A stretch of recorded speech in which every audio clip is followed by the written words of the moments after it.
Hello, good morning, नमस्कार। आप सभी साथियों का स्वागत है आपके अपने यूट्यूब चैनल ऑनलाइन शिक्षण पर। मैं हूं आपके साथ अंजलि पालियान और आप सभी साथियों का स्वागत करती हूं। So my dear friends, DSSB के लिए जो हमारी मास्टर सीरीज चली हुई है, आज ये उसकी क्लास नंबर 3 होने वाली है। इससे पहले 2 क्लासेस हो चुकी है जिसमें हमने chapter wise previous year paper को कवर कर रही है। तो यानी आज 3rd क्लास हमारी है। इससे पहली क्लासेस अगर आपने नहीं देखी है तो ज़रूर से देख लेना, उसकी प्लेलिस्ट बना दी गई है। तो चलिए अब 1 to 1 डिस्कशन करते हैं। सेकंड चैप्टर पर हम आ गए थे और सेकंड चैप्टर के कुछ और क्वेश्चंस बाकी है, उन पर हम डिस्कशन कर लेते हैं। बिना किसी देरी के अपने कार्य को आगे बढ़ाते हैं। पहला क्वेश्चन आपके सामने है, आप भी कोशिश करिएगा, ठीक है।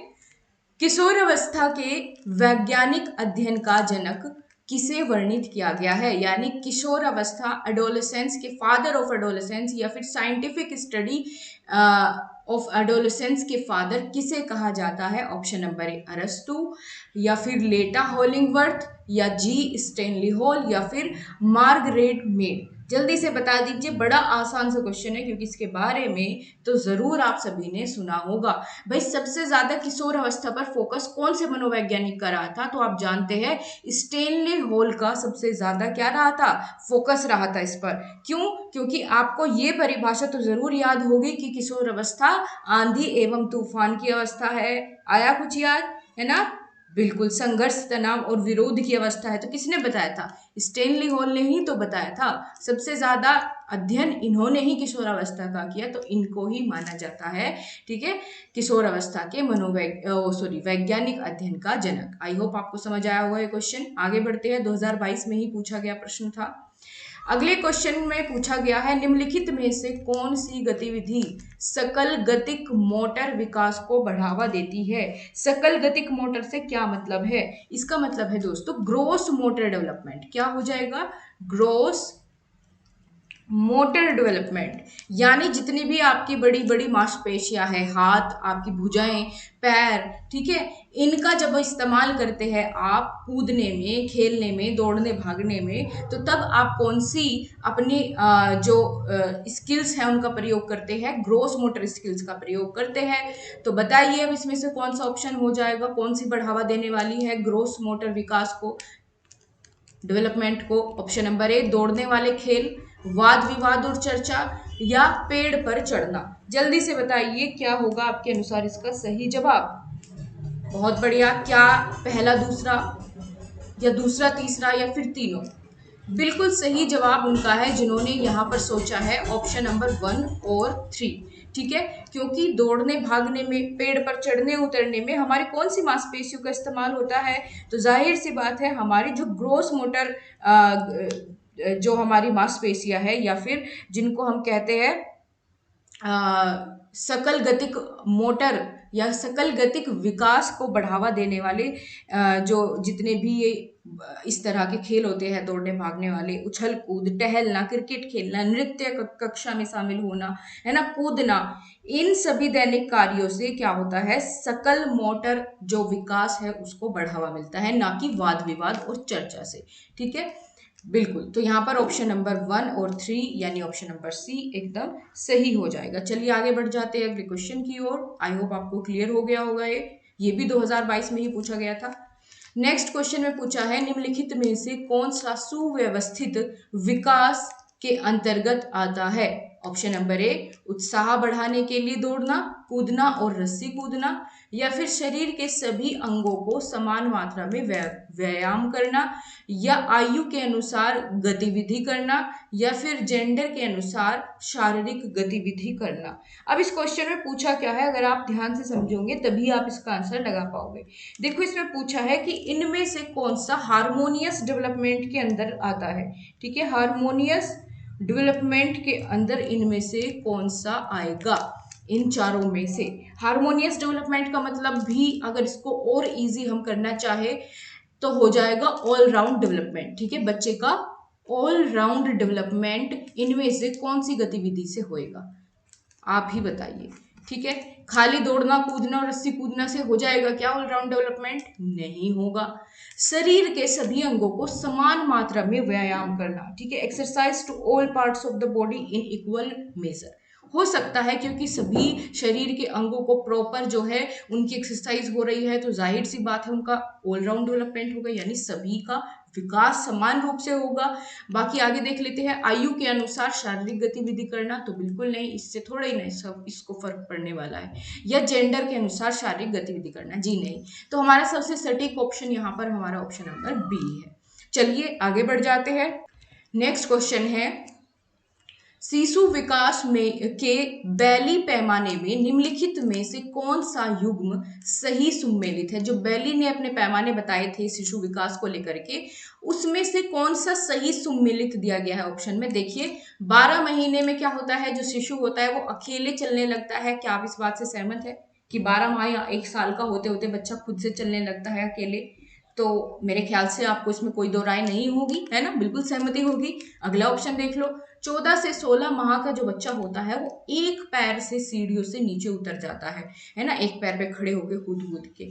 तो ये 14 से 16 माह की क्या बात कर रहे हैं। अगर आप बुढ़ापे तक भी आप ऐसा करने में जो है आराम से आप कह सकते हैं कि ये कोई सही पैमाना नहीं है, क्योंकि अगर हम अब खुद की भी बात करें तो बिना किसी सहारे के एक पैर से सीढ़ियों से नीचे उतरना तो हमारे लिए भी पॉसिबल नहीं है। तो कहाँ 14 से 16 माह के बच्चे के लिए ये बात हो रही है, तो ये बात तो एकदम गलत है। ठीक है, गलत है, तो बचा कौन सा, ऑप्शन नंबर ए ही यहाँ पर सही हो जाएगा। चलिए जी अगले क्वेश्चन की ओर बढ़ते हैं। ये भी 2022 में ही पूछा गया सवाल था। चलिए नेक्स्ट क्वेश्चन देखो क्या है, प्याजे से आ गया है फिर से। प्याजे वाइगोत्स्की तो भरे पड़े हैं आपके DSSB वाले एग्जाम में, और एरिक एरिक्सन। देखो क्या पूछा गया है इसमें, प्याजे के अनुसार पूर्व संचलनात्मक विचार की निम्नलिखित में से कौन सी सीमा सही सुमेलित है। ठीक है, इनमें से कौन सा सही सुमेलित है, यानी सही वाला ऑप्शन आपको छांटना है प्री ऑपरेशनल थॉट से, जो सा करेक्टली मैच है। पहला ऑप्शन देख लो, परिवर्तन के बजाय अवस्था पर ध्यान दे। ठीक है, परिवर्तन के बजाय किस पर, अवस्था पर ध्यान देना है। Focus on states rather than transformation. बच्चे स्थिति के एक पहलू पर ध्यान केंद्रित करते हैं और दूसरे की उपेक्षा करते हैं। क्या ये बात सही है कि भाई एक ही तरफ बच्चे का ध्यान रहता है और दूसरे की उपेक्षा वो कर देते हैं। दूसरा ऑप्शन देख लो, अहम केंद्रवाद, जिसको हम ईगोसेंट्रिसिज्म कहते हैं। बच्चे यह मान लेते हैं कि हर कोई वैसा ही सोचता समझता और महसूस करता है जैसे कि वे करते हैं। उन्हें क्या लगता है कि जैसा हम फील कर रहे हैं, सोचते हैं, जैसा हमें कुछ चीज दिख रही है, बाकी सबके साथ भी वैसा ही है। ठीक है, यानी वो दूसरे के पर्सपेक्टिव को समझने के लिए यहाँ पर तैयार नहीं होते हैं। आप ही बताओ इन दोनों में से कौन सा यहाँ पर सही आपका ऑप्शन रहने वाला है। देखते हैं कौन आंसर सही करेगा। तो बिल्कुल दोस्तों यहाँ पर देखिए, ये जो आपका यहाँ पर अहम केंद्रवाद है, इसके बारे में वाइगोत्स्की ने भी बात करी थी। क्या नाम दे करके इसको, प्राइवेट स्पीच। ठीक है, प्राइवेट स्पीच नाम दे करके इन्होंने बताया था कि भाई बच्चा जो है वो खुद में ही रहना, खुद में ही मस्त रहता है। ठीक है, अपने आप को ही संसार का केंद्र मानता है और वो सोचता है कि ये जो दुनिया है, दुनिया का वो केंद्र है और सब कुछ उसके चारों ओर घूमता है, यानी सब उसकी बात मानेंगे, जैसा वो सोचता समझता है वैसा ही सब मान लेते हैं। तो इस इन ऑप्शंस के अनुसार आपका ऑप्शन नंबर बी बिल्कुल ठीक है। यही यहाँ पर किससे संबंधित है, सही रूप से संबंधित है, तो प्री ऑपरेशनल थॉट से संबंधित है।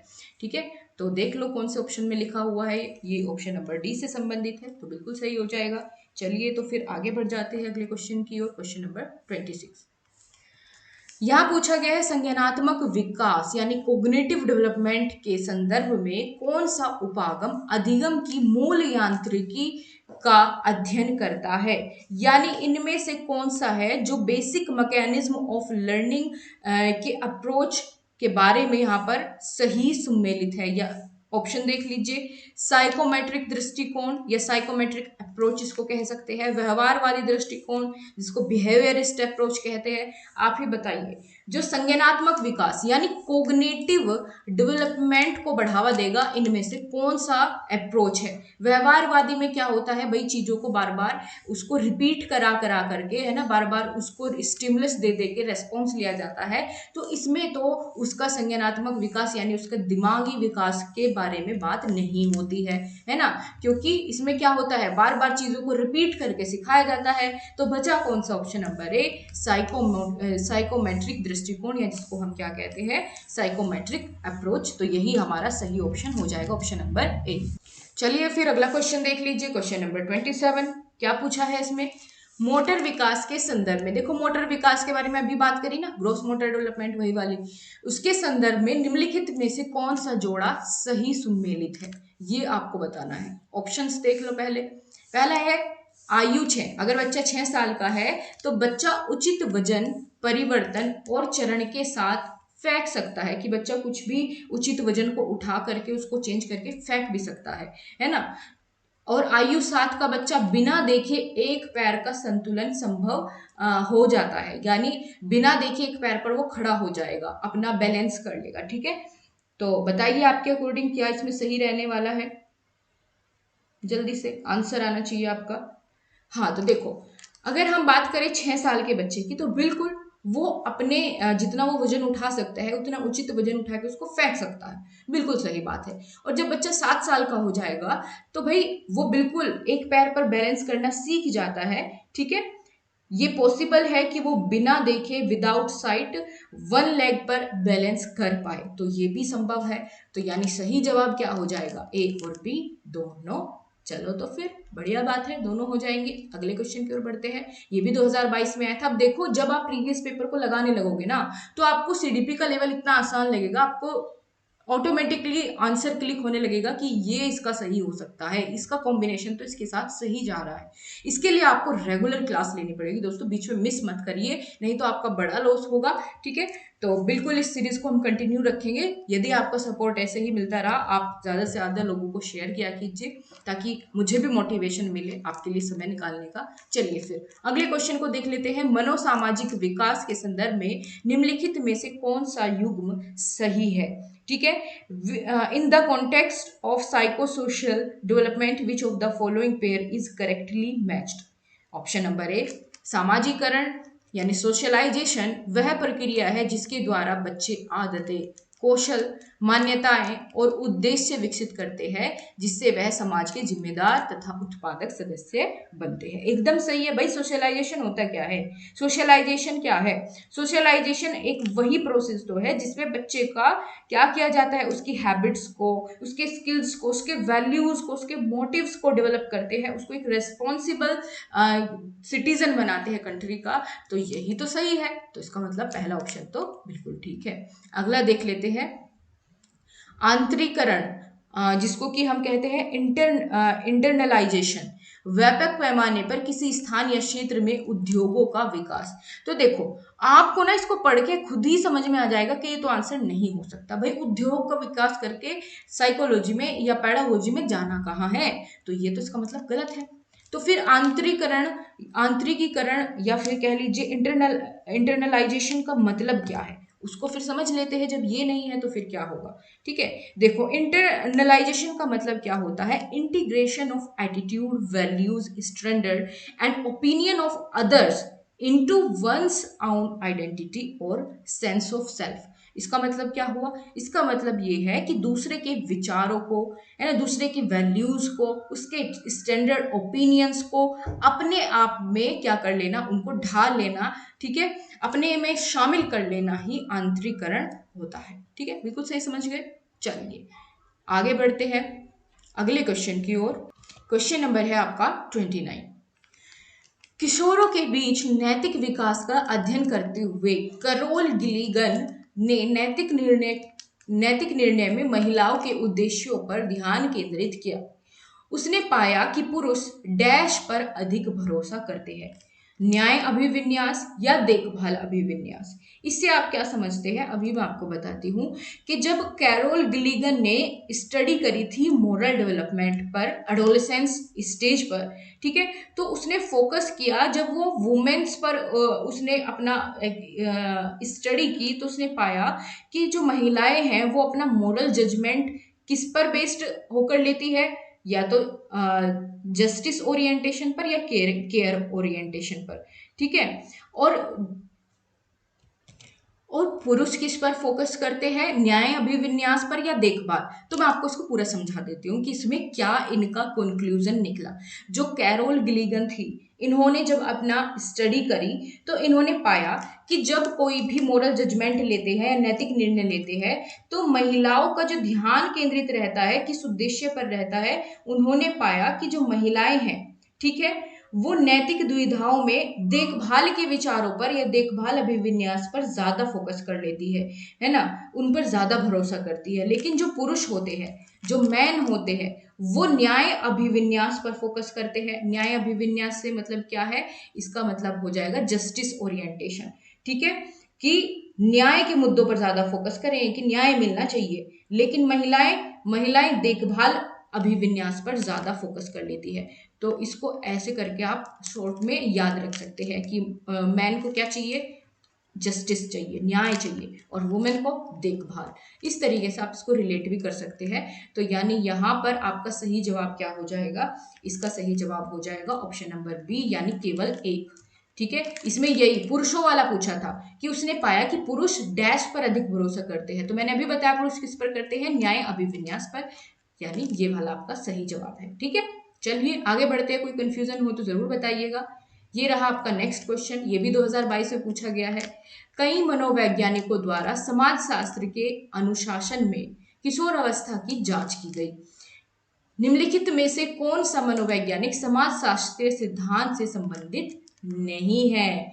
इनमें से कौन सा समाजशास्त्र से संबंधित नहीं है, ये आपसे यहाँ पूछा गया है, ठीक है। बता दो तो कौन सा सोशियोलॉजिकल थ्योरी से संबंधित इनमें से कौन नहीं है।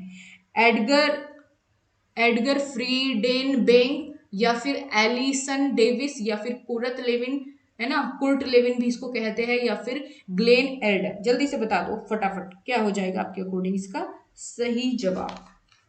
बहुत बढ़िया, यहाँ पर सही जवाब है आपका option number B, Allison Davis. Allison Davis एक अमेरिकी मानव विज्ञानी थे, ठीक है। तो यहाँ पर सही जवाब क्या है, ये इससे संबंधित नहीं है, बाकी सारे के सारे समाजशास्त्रीय सिद्धांत से संबंधित है। तो ये थे आपके आज के क्वेश्चंस। आपको कैसा लगा डिस्कशन, समझ में आए हर एक पॉइंट, कौन से क्वेश्चन का कौन सा आंसर क्यों है। आई होप आपको क्लियर हुआ होगा। तो अब हम मिलते हैं आपसे अगली क्लास के साथ, तब तक के लिए नमस्कार दोस्तों। अगर आपको वीडियो पसंद आई है तो लाइक शेयर सब्सक्राइब करना बिल्कुल ना भूलें, अपने फ्रेंड्स को जरूर शेयर करें। धन्यवाद।